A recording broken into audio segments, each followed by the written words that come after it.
अभी रिसेंटली दोस्तों यहाँ पर डोनाल्ड ट्रंप के द्वारा ये कहा गया है कि वो बहुत ज़्यादा ट्रूप्स भेजने वाला है मिडल ईस्ट में अगर यहाँ पर वार्ता ईरान के साथ फेल हो जाती है। यहाँ पर डोनाल्ड ट्रंप ने धमकी देते हुए ये कहा है कि वो अपनी मैरीन एक्सपीडिशनरी यूनिट और 82nd एयरबोर्न यूनिट को यहाँ पर भेज रहा है और उसने रवाना कर दिया है मिडल ईस्ट की तरफ। यहाँ पर दोस्तों हम ये चीज़ भी देखते हैं कि जो ईरान की तरफ से यहाँ पर कुछ मिसाइल्स फायर की गई सऊदी अरेबिया में, जो कि यहाँ पर अमेरिकन एयरबेस था, जिसमें कि लगभग अमेरिका के 13 सैनिक यहाँ पर मारे गए और यहाँ पर 300 से ज़्यादा सैनिक यहाँ पर गंभीर रूप से घायल हुए हैं। आप ये चीज़ देखिए कि फिर अमेरिका की तरफ से भी ये कहा गया है कि हमने यहाँ पर ईरान की मिसाइल्स को यहाँ पर बहुत तबाह किया है, जिसमें कि उन्होंने यहाँ पर कहा है कि लगभग हमने ईरान के 1/3 मिसाइल्स प्रोडक्शन को यहाँ पर निस्ते-नाबूद कर दिया है, उसको तबाह कर दिया है। और यहाँ पर जो सेक्रेटरी ऑफ द स्टेट है मार्को रूबियो, उसके द्वारा भी ये कहा गया है कि जितने यहाँ पर ईरान के द्वारा ये जो मिसाइल्स बनाने की क्षमता है, कैपेबिलिटीज़ है, चाहे ड्रोन्स वगैरह फैक्ट्रीज हैं, इन सबको हम तबाह कर देंगे ताकि ये किसी भी तरह से यहाँ पर मिसाइल्स बनाने के लिए केपेबल ही ना हो। फिर यहाँ पर दोस्तों हम ये चीज़ देखते हैं कि यहाँ पर G7 डिस्कशन होती है मिडल ईस्ट को लेकर के, जिसमें कि यहाँ पर जॉइंट स्टेटमेंट दिया जाता है और यहाँ पर कहा जाता है कि इमीडिएट सीज़ फायर हो जाए, सीजेशन हो जाए, जितना भी यहाँ पर वॉर चल रहा है इन कंट्रीज़ के बीच में। फिर यहाँ पर ये भी बात की जाती है कि रेस्टोरेशन हो जाए, सेफ़ यहाँ पर फ्रीडम नेविगेशन हो जाए, स्ट्रेट ऑफ हॉर्मुज़ में शिप्स वगैरह आए और कारोबार यहाँ पर फिर से पहले की तरह फ्लरिश हो और ऑयल की भी कमी ना हो। हम यहाँ पर दोस्तों ये चीज़ देखते हैं, इसी बीच यहाँ पर डोनाल्ड ट्रंप के द्वारा एक स्टेटमेंट आता है जिसमें वो नाटो को खिंचाई करते हुए ये बोलते हैं कि भाई आप लोगों को हमने बुलाया था कि आप लोग हमारी सहायता कीजिए वॉर में, लेकिन आप लोग आए नहीं। आप लोगों का ये जो जितना भी सिस्टम था ये सारा फेलियर साबित हुआ और मैं अकेला फंस गया यहाँ पर वॉर में।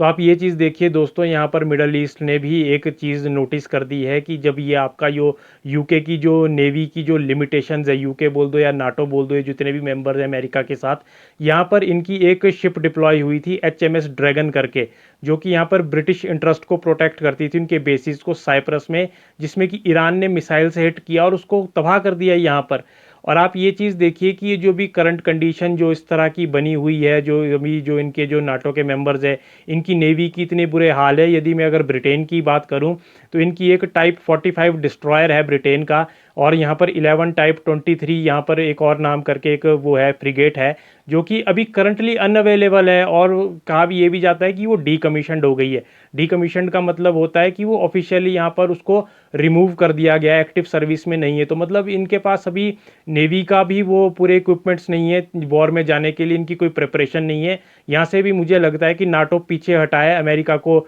उसने बोला है कि भाई हमारे पास के, उसने डायरेक्टली तो नहीं बोला कि हमारे पास कैपेबिलिटी नहीं है, पर वो कहीं ना कहीं पीछे हट गया है इसी वजह से, क्योंकि वो पूरी तरह से तैयार नहीं है ईरान वॉर को लेकर के। और आपको पता है ईरान की मिसाइल्स और ड्रोन्स, उनका तो कुछ मुकाबला ही नहीं है। अमेरिका को बहुत नुकसान हुआ हुआ है इन सारी चीज़ों में। फिर यहाँ पे दोस्तों हम एक और चीज़ ये नोटिस करते हैं कि यहाँ पर एक और नया गेम हमारे को देखने को मिला है। यहाँ पर जो यूक्रेन का प्रधानमंत्री है ज़ेलेंस्की, वो गया मिडल ईस्ट कुछ चीज़ों को यहाँ पर डिस्कस करने और डीलिंग करने। यहाँ पर वो डिफेंस कोऑपरेशन की डीलिंग करता है, जिसमें कि वो एक फाउंडेशन को ले करता है फ्यूचर कॉन्ट्रैक्ट्स के लिए। और उसका यहाँ पर ये कहना है कि ये जो हमारी डील है ये सिर्फ टेक्नोलॉजिकल कोऑपरेशन और इन्वेस्टमेंट के नाम पर नहीं है, बल्कि हम यहाँ पर यूक्रेन की इंटरनेशनल पोजीशन को भी स्ट्रेंथन करना चाहते हैं और सिक्योरिटी डोनर का भी एक बहुत अच्छा रोल प्ले करना चाहते हैं हम मिडल ईस्ट के एरिया में। यहाँ पर दोस्तों ज़ेलेंस्की के बात में थोड़ा दम तो है, क्योंकि आप देखो पिछले कई सालों से यहाँ पर यूक्रेन और रशिया का वॉर हो रहा है, लगभग 5 साल से। तो यहाँ पर ज़ेलेंस्की के पास ये एज है और ये बोल रहा है कि हमने रशिया को पूरा रेजिस्ट कर रखा है 5 साल से। रशिया का इन्वेजन हमने यूक्रेन के अंदर होने नहीं दिया, वो इस करके क्योंकि हम टेक्नोलॉजी में डे बाय डे एडवांसमेंट हमारे को यहाँ पर मिलती हुई दिखाई दे रही है। और ना केवल ये, बल्कि हमारा जो एक रियल एक्सपीरियंस है इन सारी चीज़ों को लेकर के, इंटीग्रेटिंग जो कि आपका रडार है, एविएशन है और एयर डिफेंस सिस्टम है, हमने इसमें काफ़ी कुछ साइंटिफिक टेम्परामेंट्स डेवलप किए और इसमें काफ़ी हमने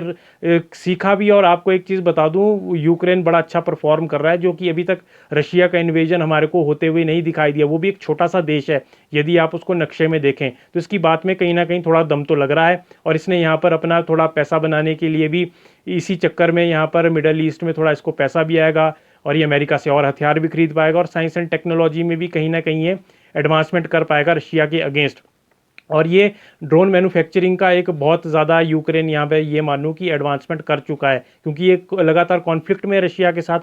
फिर आप दोस्तों ये चीज़ देखिए कि एक बड़ी इंटरेस्टिंग चीज़ है और ये एक कंट्राडिक्ट भी करती है कहीं ना कहीं चीज़ की, जैसे अभी अमेरिका बोल रहा था कि मैं अपने इतने ट्रूप्स भेज दूंगा, इतने कमांडोज को यहाँ उतारूंगा ईरान में अगर ईरान से वार्ता सफल नहीं हुई तो यहाँ पर अमेरिका के दोस्तों जो 50,000 सोल्जर्स जो हैं वो ऑलरेडी डिप्लॉय हैं गल्फ रीजन में, जिसमें कि हम देखते हैं कि मिडल ईस्ट के रीजन में यहाँ पर वो छुपने की कोशिश कर रहे हैं अपने बेसिस को छोड़ करके। वो जो जैसे यूएई हो गया या सऊदी अरेबिया हो गया, वहाँ पर जा कर के ये होटल्स में रह रहे हैं और ईरान ने इनको चेतावनी दे दी थी कि भाई इनको होटल से निकालो अपने, सबको नोटिफिकेशन जारी की। ईरान ने कहा कि भाई यूएई और सऊदी और जितने भी कंट्रीज़ है कि इनको होटल से निकालो, नहीं तो मैं होटल में मिसाइल मारूंगा। और यहाँ पे ईरान ने मिसाइल मारी और यूएस सोल्जर्स भी मार दिए। मुझे दोस्तों इस बात में इतना कंट्राडिक्शन लगता है, अमेरिका की कोई बात यहाँ पर मुझे कुछ ऐसे क्लियर नहीं होती हुई दिखती, क्योंकि एक तरफ वो बोल रहा है मैं अपने सोल्जर्स भेजूंगा, एक तरफ उसके सोल्जर जो ऑलरेडी वहाँ पर डिप्लॉय है वो होटलों में छिप रहे अपनी जान बचा रहे हैं, जहाँ फिर ईरान उनको होटल में ही निपटा रहा है। तो कुछ बात ये क्लियर इतनी हो नहीं रही है। पर दोस्तों इसमें एक चीज़ ये देखने वाली है कि रशिया जो है इस वॉर से बहुत ज़्यादा यहाँ पर हमारे को बेनिफिट होता हुआ दिखाई दे रहा है। वो कैसे? वो इसलिए क्योंकि रशिया ने ही यहाँ पर ईरान को सैटेलाइट इमेजरी प्रोवाइड की थी कि जिसकी वजह से यहाँ पर ईरान ने इतनी प्रिसीजन स्ट्राइक्स की है इजराइल और यूएस के खिलाफ कि यूएस के इतने ज़्यादा बेसिस यहाँ पर ईरान ने उड़ाए हैं इसी वजह से, क्योंकि ईरान की अपनी कोई ऐसी सैटेलाइट है नहीं, तो ईरान को तो पता नहीं चलना था कहाँ मिसाइल्स मारनी है। तो रशिया यहाँ पर बहुत अच्छी गेम प्ले कर गया है। ना केवल ये बल्कि जब ये ऑयल का प्राइस यहाँ पर ईरान के द्वारा बहुत सर्ज कर दिया गया और राइज हो गया, तो यहाँ पर अमेरिका ने क्या किया कि भी टेम्परेली सैंक्शंस को लिफ्ट किया रशियन ऑयल पे, जिसमें कि रशिया को इतना फ़ायदा हुआ कि रशिया की यहाँ पर डबल हो गई ऑयल की सप्लाई पहले ही 3 हफ्तों में। ना केवल ये बल्कि ट्रंप का ध्यान जो है यूक्रेन वॉर से हटकर अब ईरान की तरफ आ गया। जो हथियार यहाँ पर यूक्रेन को प्रोवाइड करने थे, असिस्टेंस प्रोवाइड करनी थी, वो बहुत ही लिमिटेड वहाँ पर वो प्रोवाइड कर पा रहा है और सप्लाई के थ्रू जो वॉर वगैरह की चीज़ है। और यहाँ सारा ये ईरान को ही यहाँ पर ये अब पूरी तरह से फोकस्ड में है, तो कहीं ना कहीं रशिया को भी थोड़ा एज हो सकता है कि यूक्रेन पे थोड़ा सा और एग्रेशन दिखाए। तो यहाँ पर सब अपनी अपनी गेम खेल रहे हैं, चीज़ें बिल्कुल कुछ सामान्य दिखाई दे रही है, कुछ असामान्य दिखाई दे रही है। पर आगे चल के क्या इसमें डेवलपमेंट्स होती है और किस तरह से चीज़ें शेप लेती है अभी कुछ कह नहीं सकते, क्योंकि अमेरिका ने भी अपना एक मूव खेलना है, भी ग्राउंड ट्रूप्स को उतारना है। तो अभी इसमें लगभग जो अभी हमको जो चीज़ समझ आई है इसमें यही समझ आई है कि ईरान का पलड़ा अभी बहुत भारी है। तो अब देखते हैं कि अमेरिका आने वाले समय में किस तरह से चाल चलता है या उसकी क्या कोई ऐसी हमारे को रणनीति देखने को मिलती है। तो अभी के लिए दोस्तों धन्यवाद।